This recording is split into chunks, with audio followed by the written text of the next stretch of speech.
Subscribe कीजिए मेरे channel को और प्रेस कीजिए इस बेल आइकन को हमारे द्वारा अपलोड की गई वीडियो को सबसे पहले देखने के लिए। स्वागत है आप सभी का आपके अपने यूट्यूब चैनल में। दोस्तों, आज एलटी ग्रेड स्पेशल में मैं लाया हूं आपके लिए जॉर्ज ऑरवेल का लिखा हुआ नॉवेल एनिमल फार्म। इसका सारांश हिंदी में बताया जाएगा आज। इस नावल का पब्लिकेशन 1945 में हुआ, जबकि इसका कंपोजिशन 1944 में हुआ है। दोस्तों, जॉर्ज ऑरवेल का पूरा नाम एरिक आर्थर ब्लेयर था। 25 जून 1903 को हुआ था और इन्होंने 21 जनवरी 1950 को अंतिम सांस ली। जॉर्ज ऑरवेल के संबंध में खास बात यह है कि इनका जन्म भारत में बिहार के मोतिहारी नामक स्थान पर हुआ था, जो कि उन दिनों पश्चिम बंगाल में हुआ करता था। इनके पिताजी ब्रिटिश राज की सिविल सर्विसेज में अधिकारी थे। इनका जॉर्ज ऑरवेल इनका पेन नेम था। इनके जन्म के 1 साल बाद इनकी माताजी इंग्लैंड चली गई और रिटायरमेंट के इनके पिताजी भी इंग्लैंड चले गए। इनका एजुकेशन वहाँ के फेमस पब्लिक स्कूल में कराया गया। जिस कॉलेज से इन्होंने ग्रेजुएशन किया उसका नाम था ईटन कॉलेज, जिसमें उन्होंने 1917 से 1921 तक एजुकेशन ग्रहण किया।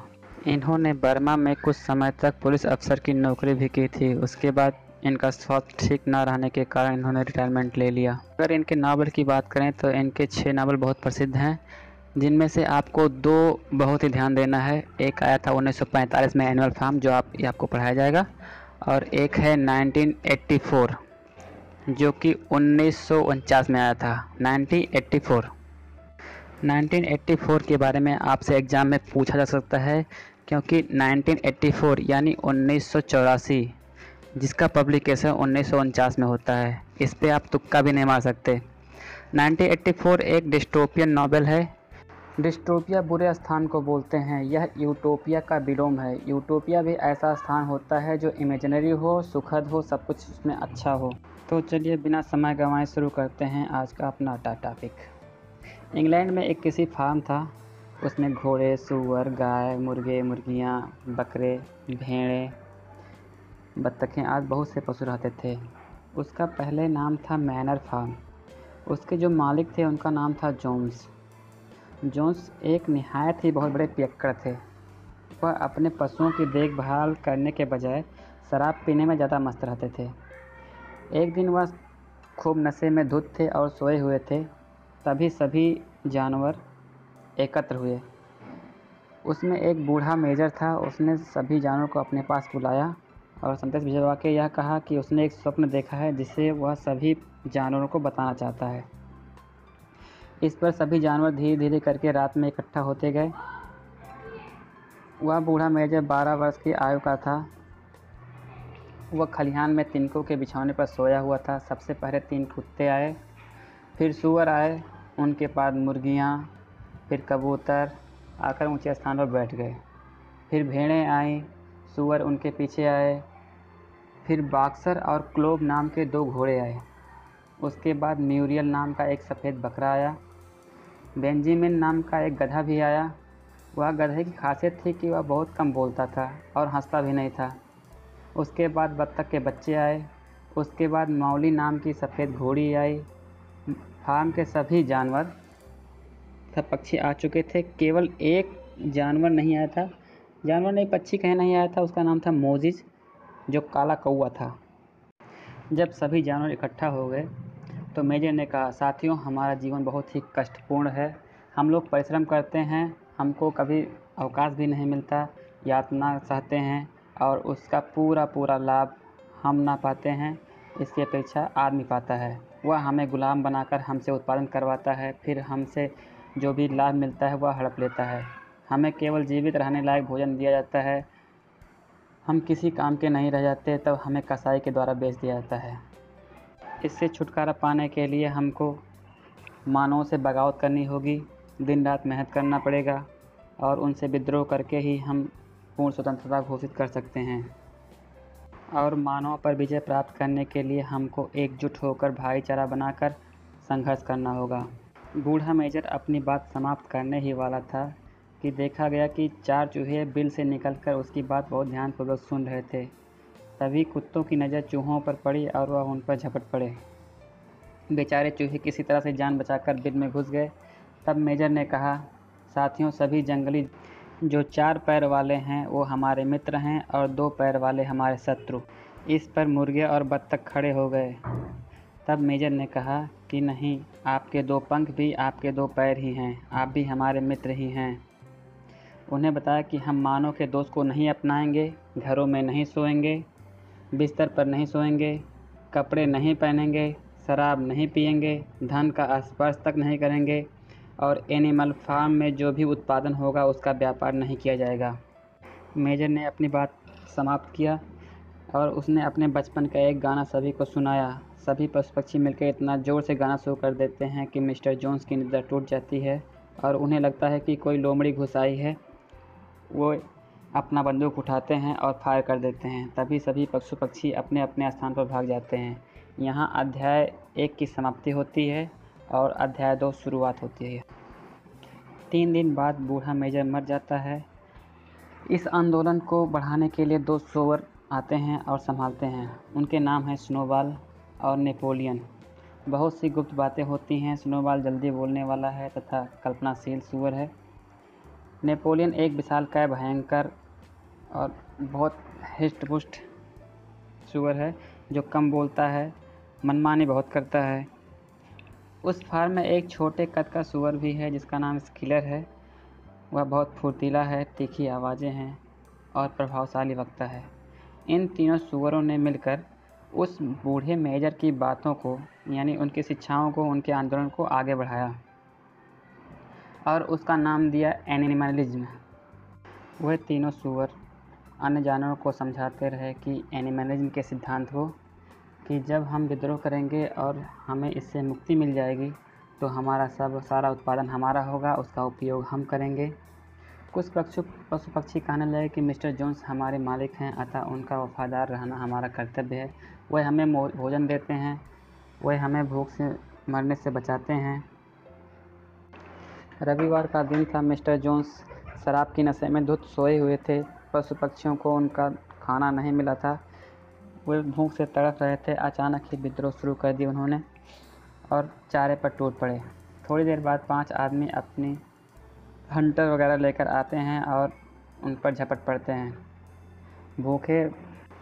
भूखे जानवर हंटर वालों पर टूट पड़े। थोड़ी देर बाद 5 आदमी अपनी जान बचाने के लिए भागे। पशु भी उनके पीछे बहुत दूर तक भागे। श्रीमती जोन्स भी पिछले द्वार से भाग गई। अब उस फार्म पर पूरी तरह से पशुओं का कब्जा हो चुका था। पशुओं ने चाबुक, लगाम, कुत्तों की जंजीरें आज सब नष्ट कर डाली। उन्होंने भरपेट भोजन किया तथा इंग्लैंड के पशुओं नामक गीत गाया। इंग्लैंड के पशुओं नामक गीत इसमें कई बार गाया जाता है। इसके बाद वो सो गए। अगली सुबह सभी पशु को फार्म का दौरा किया, नाश्ता किया।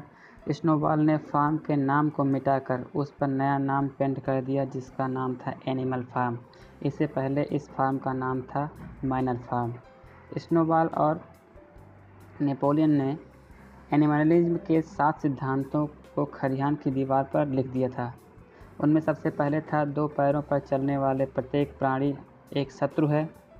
4 पैरों पर चलने वाला अथवा पंखों वाला प्राणी हमारा मित्र है।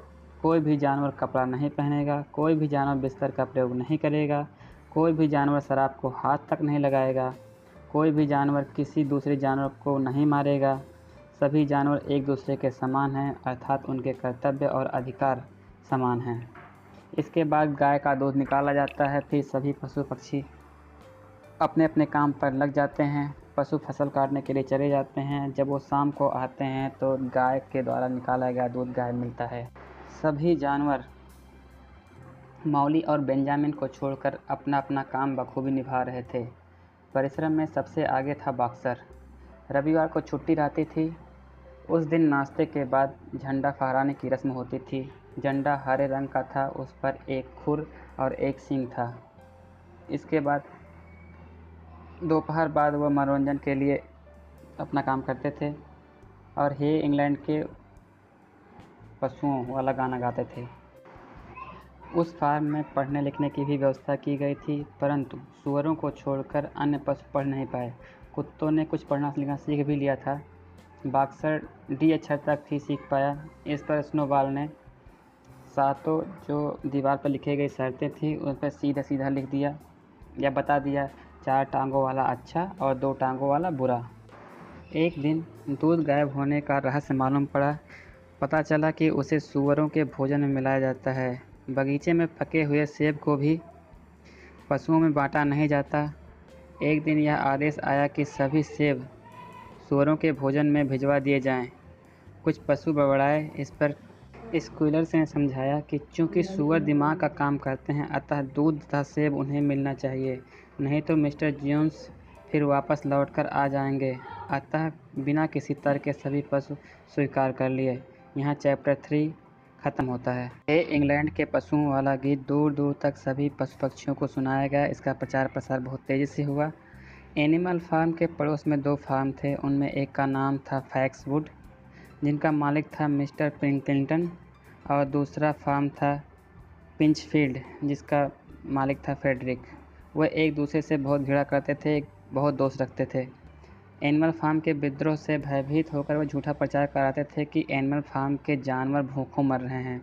उन्होंने कहा कि एनिमल फार्म के पशु पक्षी नरभक्षी बन गए हैं। कुछ दिन बाद मिस्टर जोन्स ने एक बार फिर आक्रमण कर दिया। आदमियों को देखकर स्नोबॉल ने पशुओं को मोर्चा संभालने को कहा। पहला आक्रमण कबूतर और हंसों ने किया।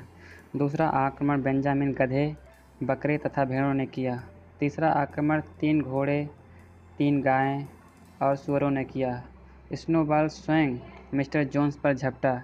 जोन्स के हाथ में बंदूक थी, अतः उसने चला दी, जिससे स्नोबॉल के कमर में छर्रे लग गए और वह घायल हो गया। परंतु इतनी ही देर में घोड़ों और गायों ने आदमियों को मार मार के बुरा हाल कर दिया। केवल एक लड़का पड़ा रहा। उसे मृत समझकर बॉक्सर ने बहुत दुख हुआ और वह उसे छोड़ देता है। पशुओं में एक भेड़ मारी जाती है। मौली अस्तबल में छिपी हुई मिलती है। जो एक लड़का घायल हुआ था वह भी उठकर भाग जाता है। पशुओं ने विजय का महोत्सव मनाया। बॉक्सर तथा स्नोबॉल को प्रथम श्रेणी का वीर घोषित किया गया। मिस्टर जोन्स की बंदूक को झंडे के साथ टांग दिया गया तथा यह निर्णय लिया गया कि यह वर्ष में 2 बार उत्सव में चलाया जाएगा। पहला उत्सव तब मनाया जाएगा जो कि युद्ध के विजय की स्मृति में होगा, और दूसरा उत्सव क्रांति के दिन मनाया जाएगा। गर्मी का मौसम अच्छे से बीता, लेकिन जैसे ही सर्दियां आती गईं वैसे ही मौली के व्यवहार में बदलाव आता गया। जैसा कि हमने पहले ही बताया था कि मौली का मन काम करने में नहीं लगता था। वह अब भी वही है, लेकिन कुछ ज़्यादा ही हो गया कि अब वह काम देर से आती है और बहाने बनाती है। क्लोवर नाम का घोड़ा उससे पूछता है कि मौली, आज तुम सुबह एक आदमी से बात करते हुए देखा गया, इसका क्या मतलब है? फिर मौली ने इससे इनकार कर दिया गया। इधर देखते हैं कि स्नोबॉल और नेपोलियन में मतभेद बढ़ता जा रहा है। अपनी भाषण शक्ति के द्वारा स्नोबॉल अपनी बात मनवा लेता है सारे पशु पक्षियों से, परंतु पवन चक्की की योजना पर दोनों का संघर्ष बहुत बढ़ गया। पवन चक्की में इतना बिजली उत्पादन हो सकती थी कि सारे फार्म को अच्छे से प्रकाश मिल सकता था, मशीनें चलाई जा सकती थी, परंतु नेपोलियन इस योजना के विरुद्ध था। पशु आधे आधे बटे हुए थे, आधे स्नोबॉल की तरफ, आधे नेपोलियन की तरफ। स्नोबॉल कहता कि हमें दूसरे फार्म में कबूतर को भिजवाकर विद्रोह कराने चाहिए, जिससे हमारी शक्ति बढ़े, जबकि नेपोलियन कहता था कि हमें इसके लिए आग्नेय शस्त्रों की आवश्यकता पड़ेगी। स्नोबॉल ने पशुओं को अपने पक्ष में बंद करने को तैयार कर लिया। तभी नेपोलियन उठा और उसके इशारे पर 9 विशालकाय शिकारी कुत्ते घुस आए तथा स्नोबॉल पर झपट पड़े। इन कुत्तों को नेपोलियन ने शिक्षा दिया था। नेपोलियन ने इनको बड़ा किया था और इनके एक इशारे पर अपना जान देने को ये लोग तैयार थे। किसी तरह से स्नोबॉल भागा वहाँ से, अपनी जान बचाने में सफल रहा, और नेपोलियन ने कहा कि इस फार्म का एकमात्र नेता मैं हूँ और सारे निर्णय सूअरों की एक समिति करेगी। इस पर स्क्विलर ने सभी पशु पक्षियों पर जाकर स्नोबॉल के निष्कासन और नेपोलियन के एकमात्र नेता बनने की बात को सही बतलाते हुए कहा। इसके बाद तीसरे रविवार को नेपोलियन ने पवन चक्की की योजना प्रारंभ करने की घोषणा की। उन्होंने कहा कि सप्ताह भर कार्य करने के आदेश दिए गए। पूरे साल सभी जानवरों ने जी तोड़ मेहनत की, फिर भी वह खुश थे कि उसका फल उनके आने वाली पीढ़ियों को भी मिलेगा। आलसी आदमियों के लिए नहीं काम कर रहे हैं।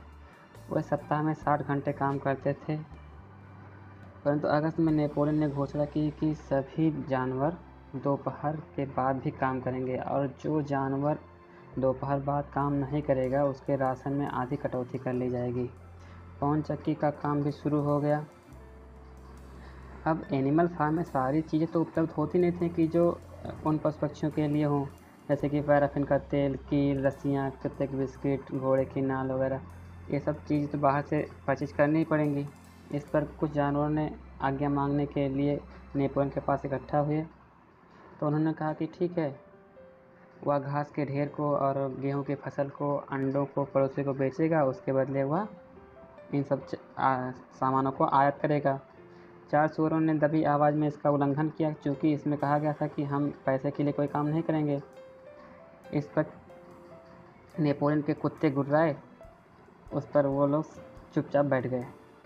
सुअर अब मिस्टर जोन्स के घर रहने लगे। यह भी प्रस्ताव के विरुद्ध था, क्योंकि उसमें कहा गया था कि कोई भी जानवर बिस्तर पर नहीं सोएगा। इस पर क्लीवर ने पशुओं को समझाया कि चूँकि सुअरों को सारे मस्तिष्क वाले काम करने पड़ते हैं, अतः वह घर में रह सकते हैं, बिस्तरों पर सो सकते हैं। जाड़ों की रात में एक भयंकर तूफान आया। एनिमल फार्म का एक पेड़ उखड़ गया था। बांस के डंडे जिसमें झंडे गड़े हुए थे वह गिर गया और उसके बाड़े आने की चार दीवारें भी गिर गई। इस पर सारे पशु बड़े दुखी हुए। इसका फ़ायदा उठाते हुए नेपोलियन ने कहा कि यह सब किया कराया स्नोबॉल का है और जो स्नोबॉल को जीवित पकड़ के लाएगा उसको इनाम की घोषणा की गई कि उसको इनाम मिलेगा। दूसरे जानवरों ने इसको मान लिया और बड़े नाराज़ हुए। भयंकर सर्दी पड़ने के बावजूद भी सारे जानवर पवन चक्की के निर्माण में लगे रहे। जनवरी के अंत में फार्म में भोजन की कमी पड़ गई। नेपोलियन ने इसे छिपाने की तरह तरह की चालें चली, लेकिन कोई भी चाल काम न आया। अतः अंत में मुर्गियों के अंडे को बाहर बेचने का निर्णय लिया गया। इन पर मुर्गियों ने विद्रोह करने की कोशिश की। नेपोलियन ने उनका भोजन बंद कर दिया। अंत में मुर्गियों को झुकना पड़ा और यह अफवाह भी फैला दी गई कि स्नोबॉल रोज़ रात को इस फार्म में आता है और जो भी खिड़कियाँ टूटती हैं, नाली बंद होती है, जो भी काम होता है, जो भी ख़राब होता है, उसके लिए उसको दे दिया जाता है। अंधविश्वास बढ़ गया। गायों ने कहा कि स्नोबॉल रोज़ रात को उसका दूध पी जाता है। नेपोलियन ने फिर जांच की आज्ञा दी और घोषणा की कि स्नोबॉल जोन्स का एजेंट है। बॉक्सर ने इसे मानने से इनकार कर दिया। स्क्विलर ने कहा कि स्नोबॉल के गुप्त दस्तावेजों से मालूम होता है कि वह जोन्स का एजेंट है। उसने यह भी कहा कि स्नोबॉल के कुछ एजेंट हमारे बीच में भी हैं। एक दिन दोपहर को सभा बुलाई गई। नेपोलियन अपने कुत्तों के साथ वहां आया। उसने कुत्तों को कुछ संकेत किया। वह कुत्ते 4 सुअरों पर टूट पड़े और उन्हें कान खींचकर नेपोलियन को पैरों में डाल दिए। 3 कुत्ते बॉक्सर पर झपट पड़े, परंतु बॉक्सर ने अपने एक पैर से एक कुत्ते को दबा दिया और 2 कुत्ते भाग गए। नेपोलियन के कहने पर बॉक्सर ने उसे भी छोड़ दिया। नेपोलियन ने उन 4 सुअरों को आदेश दिया कि वह अपने अपराध स्वीकार कर लें। सुअरों ने यह स्वीकार कर लिया स्नोबॉल कि स्नोबॉल से उसका संपर्क था। स्नोबॉल से सहमत थे कि एनिमल फार्म को मिस्टर फ्रेडरिक, जो कि बगल के फार्म का मालिक था, उसको बेच दिया जाए। स्नोबॉल ने उनसे कहा था कि मिस्टर जोन्स का एजेंट है। यह स्वीकार करने पर कुत्तों ने उन्हें मार दिया। नेपोलियन ने कहा कि किसी और को भी अपना दोस्त मानना है। इन पर 3 मुर्गियों ने कहा कि उनके अंडे के मामले में विद्रोह के लिए स्नोबॉल के कहने पर हुआ था। कुत्तों ने भी उन्हें मार दिया। 3 भेड़ों ने भी अपने अपराध को स्वीकार कर लिया और उन्हें भी मार डाला गया। नेपोलियन के सामने लाशों की ढेर बिछी हुई थी और हवा में खून की खुशबू आ रही थी। सभी जानवर बड़े दुखी थे। वह एक पहाड़ी की ओर चल दिए तथा क्लोवर के साथ बिना बोले चल दिए। क्लोवर ने हेर इंग्लैंड के पशुओं वाला गीत गाया। सभी जानवर गाना शुरू कर दिए। तभी कुछ समय बाद क्लीवर 2 कुत्तों के साथ वहां आया और उसने कहा कि नेपोलियन ने इस गीत को अवैध घोषित कर दिया गया है। यहाँ चैप्टर 7 का ख़त्म होता है और चैप्टर 8 शुरू होता है। कुछ दिन बाद सभी हत्याओं को भुला दिया गया। नेपोलियन के प्रचारक उसकी प्रशंसा करते रहे। उसके नाम के साथ हमारे नेता, कामरेड नेपोलियन, भेड़ों के रखवाले, बत्तखों के मित्र, आदि शब्द का प्रयोग करते रहे। मिनिमस नामक सुअर ने नेपोलियन की तुलना तो भगवान से कर दी। उसने एक कविता भी लिखी जिसको नेपोलियन ने फार्म की दीवार पर लिखवा दिया। वह अपनी सुरक्षा व्यवस्था को और बढ़ा दिया। जब वो रात में सोता था तो 4 कुत्ते उसके बिस्तर के चारों ओर घूमते रहते थे। उसके भोजन करने से पहले एक सुअर उनके भोजन को चखता था, कहीं इसमें विष तो नहीं मिला हुआ है। नेपोलियन ने फोक्सवुड फार्म की लकड़ियों के ढेर को बेचने के लिए राजी हो गया। पतझड़ के आने के बाद पवन चक्की का निर्माण पूरा हो गया। पशुओं को मालूम पड़ा कि नेपोलियन ने लकड़ियों को अधिक महंगे भाव से फ्रेडरिक को नकद बेचने का तय किया है। पशुओं को बड़ा आश्चर्य हुआ। स्कॉलर ने समझाया कि फ्रेडरिक की गाड़ियां लकड़ी लेके गई हैं और फ्रेडरिक ने बैंक के नोट दिए हैं, परंतु 3 दिन बाद मालूम चला कि बैंक के सारे नोट जाली हैं और एनिमल फार्म की सारी लकड़ियां मुफ्त में ले गया है। नेपोलियन इस पर बहुत गुस्सा होता है और फ्रेडरिक को मौत की सज़ा सुनाता है। उसने कहा कि फ्रेडरिक के आदमी कभी भी हम पर हमला कर सकते हैं, इसलिए हमको तैयार रहना चाहिए। अगले दिन ही प्रातःकाल फ्रेडरिक का हमला हो गया।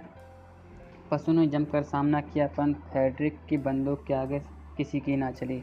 कई जानवर घायल हुए, कई मर गए। पशुओं ने भागकर फार्म में छिप गए।